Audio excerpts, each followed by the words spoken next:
In a village forgotten by time, lived a boy who believed the world was bigger than his fears. His name was a lion, and he carried a quiet weight in his young heart. He had no magic, no wealth, and no special destiny, just a curious heart and a mind full of questions. While other children's laughter filled the air, a lion would watch from a distance, his gaze often drifting towards the ancient woods that bordered their home. He helped his mother with chores, his small hands working diligently, but his mind was always wandering, charting unknown territories and imagining worlds beyond the familiar fields. One afternoon, that very curiosity led him where wisdom had not.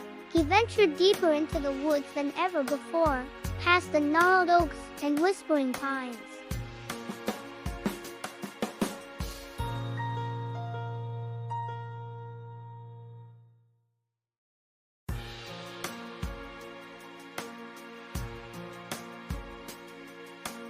There, nestled in the damp earth, was a stone, smooth and dark, humming with a soft, internal light. It felt ancient, alive. As his fingers brushed its surface, the stone did not speak. Yet it answered every question his heart had ever silently asked. The moment he touched it, the stone's light flared, and intricate symbols swirled within its depths like a galaxy in his palm. A vision, sudden and sharp, flashed before his eyes, a glimpse of the immediate future. He saw himself at a crossroads, choosing between two paths. The stone wasn't just an object. It was a key, a window into what could be. For the first time, he saw tomorrow before today had even ended. Later, walking back, he saw a friend stumble, about to drop a basket of precious herbs. He remembered the stone's vision and was about to use it to see the best way to help.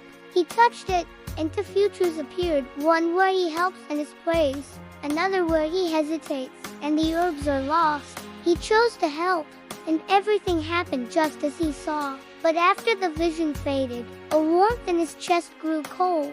A happy memory, one of him laughing as a baby in his mother's arms, flickered and vanished from his mind like a snuffed candle. Magic always asks for something in return. He didn't notice the cost at first, but soon, he found himself struggling to recall the sound of his mother's lullabies. When he tried, the memories were like shattered glass, the pieces sharp but incomplete. With every answer the stone gave, with every glimpse into the future it offered, it stole a piece of his childhood. The lullabies were followed by the memory of his first friend, then the taste of his favorite childhood meal, then the feeling of pure, unburdened joy. Each stolen memory left a void, a hollow echo where laughter used to be. The stone, in turn, seemed to feed on his past, its light dimming slightly after each use, hungry for more. The day came when the stakes were higher than just a basket of herbs. A fire, sparked by a stray lightning bolt, began to rage through the dry fields, threatening the village. Panic erupted. People ran, their screams lost in the roar of the flames.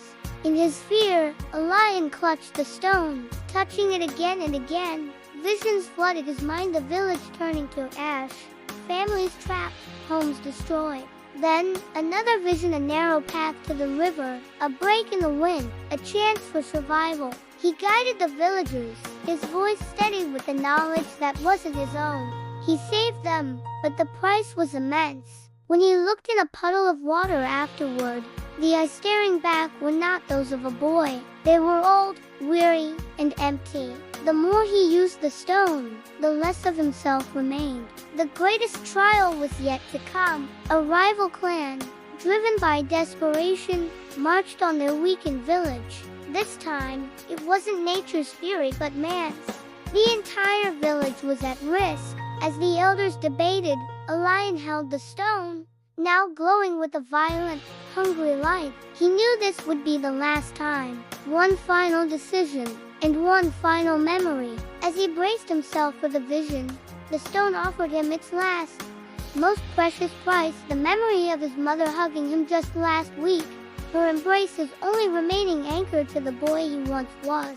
He saw her face, felt her arms around him, the pure, unconditional love that defined his entire world. He saw the future. The stone offered a clever strategy, a hidden passage, a way to divert the attackers and save everyone without a single life lost. But to use it, he would have to surrender that last, beautiful memory.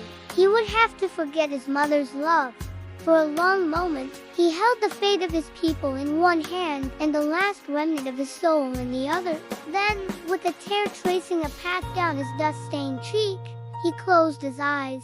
He chose their future and let go of its past. He dropped the stone. It hit the ground and a brilliant flash of light erupted, followed by an unnerving silence. He had remembered the path, the strategy.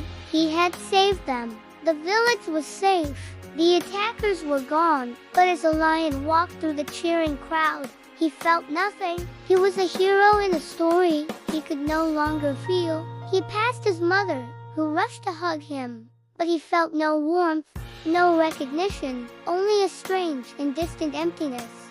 He walked away from the celebration, his face calm, his eyes vacant. On the ground, the stone lay cracked and lifeless, its magic spent. Wisdom had saved them all, but childhood never returned. Some powers, he now understood, are not worth the price. Thank you for watching. If this story touched you, consider subscribing for more tales that explore the light and shadows of our choices.